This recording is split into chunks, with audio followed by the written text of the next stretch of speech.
Welcome to a Foxy Tech Tips tutorial on adding websites to your home screen on iPhone.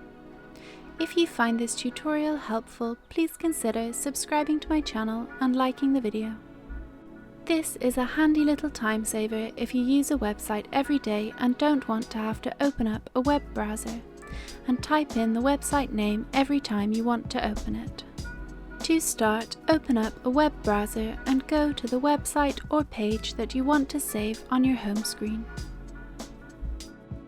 Tap on the share icon at the bottom of the page. Then from the list of actions, tap on Add to Home Screen. If you don't see the Add to Home Screen option, then scroll to the bottom of the Share options and tap on Edit Actions. In the Edit Actions, tap the plus before Add to Home Screen, then tap Done. Add to Home Screen will now be one of the Share options. Tap on it. On the next page, tap Add.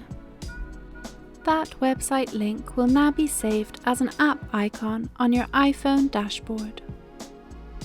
And that draws an end to this tutorial.